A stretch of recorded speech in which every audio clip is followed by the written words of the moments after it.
Tanya Global. And here at Youthful Solutions, powered by Tanya Global, we are having conversations. And so, as an author, I write. As you can see behind me, I have written quite a few books, different genres. Growing up mentally ill as a young person, as a result of suffering trauma from different types of abuses, I found writing to be an avenue for healing. Back then, we didn't have, quality access to mental health services, as well as mental illness was very taboo for us. It still is for a lot of people, especially, people of color. It's very taboo because we're expected to be so strong, especially women. And so I had PTSD and I had other issues, ADHD and OCD. Those were formally diagnosed later in my young adult life. But they were also assessed in my teen years. And I found writing to be this medium for healing. And so I write. And being involved in youth development for over 20 years, and I've had a very successful career. And I think I have engaged a lot of families, communities, and young people. And I see my young people all the time on Facebook. Hi, everyone. I see them on Facebook. I see the successes. And it's nice when you see success and you know the story, the backstory of the struggles, when they didn't have lunch money for school, when they didn't have anywhere to live. Where I have some of those stories and I'll share them from time to time. But even as a mother, I'm a mother of different age millennials, from the oldest age down to the alpha. And it's always I use them as my own little social research in the home of how each generation really responds to different things. And I get, fortunately, to test youth development strategies and practices all the time. Because I believe in youth development because I have used it. I have used it among young people like myself who grew up in very poor situations, exposure to crime, violence, abuse, and I see its effectiveness. I'm not selling what we call in Jamaica. I'm not selling you a puss in a bag. I'm selling you something that's in a clear bag. It's called youth development, and I'm not selling it, right? Really. I'm sharing it with you. And so today I want to talk to parents. And this is our first video of many to come where we're talking to parents. And yes, we offer coaching, we offer mentorship to parents who want to become influencers. So we hear the term influencers now in terms of social influencers, but I was using that term long before because I was encouraging parents to become influencers. In my home, I am a key influencer. Parents must influence their children. It don't matter their age. Your role will change. So, younger millennials, my younger kids, of course, I am mommy, and I am the one that ultimately makes certain decisions in collaboration with you. I give you certain levels of freedom, but I'm also teaching as mother of older adult age millennials. I am coach. I'm cheerleader sometimes. Hey, you can do it. Go, go, go. Sometimes I am your legal advisor. I'm an advisor. And sometimes I am a coach. Sometimes I am a mentor. And sometimes I am nothing because I have to allow you to be, and then I am silent. But it takes something to become an influencer. Young people are all about respect. Yeah, it's in Jamaica, we are big on respect. It's like, man, just respect me now. We are all about respect. We are all about just showing me that you value me as a person. You don't have to like me. We say that all the time. You don't have to like me. I'm not coming here for you like me. I did not come here to be liked by you. I came here for you to understand what it is I bring and to try to value that. You might not, but at least try. Trying is a sign of respect. And so young people are big on respect. And we teach them that you must respect your elders no matter what. But millennial age from X's, and yes, I am an older millennium, the oldest generation of millennials, the late. So for all the generations of millennials, yes, we hear that. Yes, we hear that. And we see you do it too. To be honest, we do see you do it. But every person has a different idea of how that plays out. And so millennials will say, I can't respect you if you don't respect me. And so the respecting of self for a young person is very important. And it was the same really for every generation before. It's just that they didn't document that, but internally they processed it. Feeling respect from somebody is very important. And so to be able to have that as a parent, where I'm not just forcing you to respect me, but you actually see the value. It's a process. There are certain things that you have to be intentional about to get what we call ratings. So I work with a lot of young people all over the world in different situations, sometimes very grim. I have had young people to die sometimes. I have had young people to move on to serve life sentences in prison. I have had young people to live as street youth, homeless, prostitutes, for long periods of time. And sometimes, as I said, to die on the very streets. And so I have worked with a lot of young people in a lot of settings. And I have my own at home, which is the big challenge, because those ones, you don't leave them out there and go away. These ones are there. They're seeing you in your low time and your high time. And how do you develop ratings? We call it in Jamaica ratings. They have to rate you. In America, we call it the street credits and your stars. How do you get your young person to rate you? Are you listening? One simple thing. You have to be authentic. And you cannot be authentic if you yourself, within yourself, you are not a learner. Within yourself, you are not evolving. And so as a parents, a lot of us stop growing. We get married, we get the 2.1 kids, we get the white picket fence, we get that, and then we stop growing. We're not discovering anything new. We're not looking at ourselves and growing beyond old ways. We're not maximizing who we are. And I think in our business development series video, I spoke about tapping into our own youthfulness. We imprison our own creativity, innovation, our own spice and flavor. We cooking without salt. And then we expect our children to eat it. We all know that when you're young, you want to eat hamburger and you want to eat all the flavorful things because it's a part of your inherency.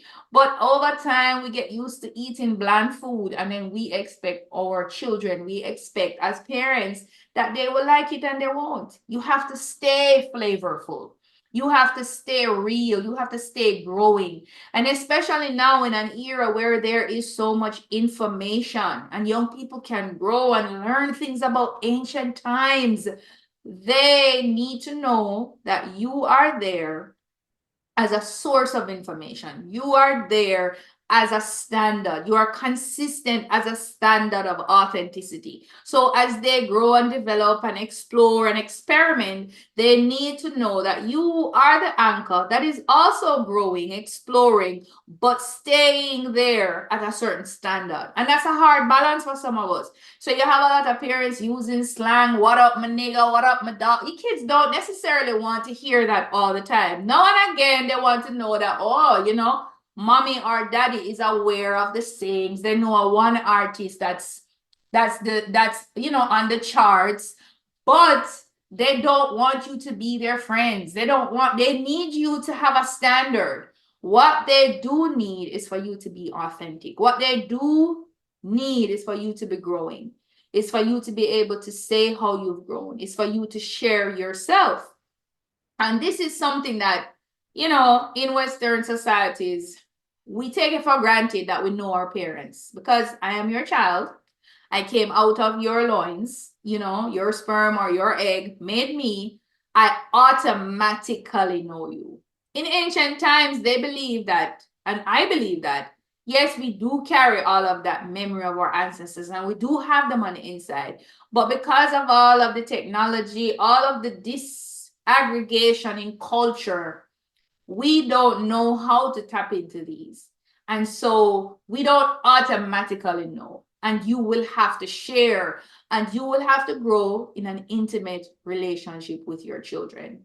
And so I understand because I have, let me use the most difficult, not because she is a difficult person, but because women are going through a lot of shaping by the society. And so she faces a lot of that. And my teenage daughter, but I am still able to retain that relationship where she can confide in me. She can share her intimate moments. She can regard me. I'm not telling you we don't beef. I'm not telling you we don't have moments where I don't want to talk to you. You're not my favorite person. And she feels the same way. And it takes energy because, again, society has pitted mother against daughter. Oh, we're supposed to have this conflict. We're not supposed to be friends.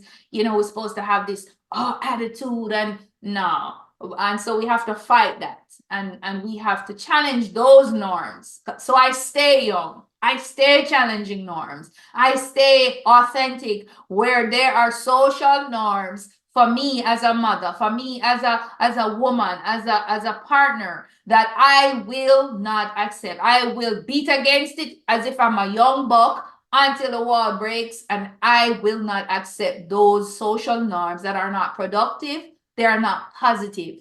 And I teach my children to do that, and I do that, and they see that. They see me growing, they see me struggling with technology sometimes, but I am going to figure it out. And so, as parents, in our first conversation, this is the takeaway: they will not respect, and then you have to move from respect now to ratings, to regard, to a highest regard for you if they don't see you being authentic. What does authenticity mean? It means I am growing. It means I am learning. It means I can acknowledge failure. I can acknowledge weakness. I can acknowledge challenges. It means I can share. I can be vulnerable with my kids. I can say, oh, because I'm correcting them about something. And then I say, oh, I made this mistake. And sometimes you're scared as a parent, let's say you're dealing with that issue like incarceration. Some of us, we don't want our kids to know that, we did get locked up by the police, we did go to jail, we did spend a night there or a day, we did go through the shame of court, we had a probation and a suspended sentence. Yeah, we did. Because, they think they're going to look, but they're already looking at you funny. They are already looking at you funny. When I go into work with incarcerated youth, and I think I'm pretty, I think I look nice enough. They don't give me any ratings until they discover that I have scars, that I have street credits, that I understand if you steal, that I understand how poverty makes you do certain things. I understand how peer pressure can force you to go down a certain road. I understand how lack of love and intimacy in the home and understanding in the home can cause you. I have some scars. I have some here.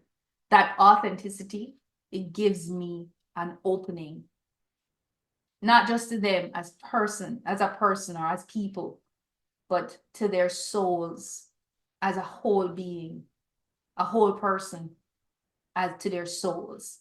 And it gives them an opportunity to find somebody that possibly can help them to take the steps in transitioning as a young person and finding healing, because a lot of our young people have been hurt. Some of them may not have been hurt personally. They might have been hurt by what they see on the news, by what their people are going through. A lot of young people of color are suffering. They might grow up in financially stable homes with mother and father, but they might have a lot of anger. They might have a lot of PTSD, or as we say, post-slavery traumatic disorder or syndrome, because of what their people they see. They saw George Floyd peeing himself and dying. A lot of non-people of color might suffer from the same trauma, seeing somebody of their own race doing that and feeling the fear and vulnerability that comes and saying, oh my God, I would hate them, and wondering if they hate me. And so a lot of our young people need healing, and parents, you are that first point of contact. And so I will, not just that we're available and you can reach us for coaching and mentorship and training and webinars, but that you can listen to these videos and you can take notes and say, okay, let me try to be authentic. Let me try to build a relationship. Let me stop acting as if this person knows me because they were around me, that they automatically know me. And so I must be their friend. I must be an influence in their lives. Let us stop that. And so as we move forward, this is where we're going. This is where we're going. So I want us to understand the power of authenticity in youth development.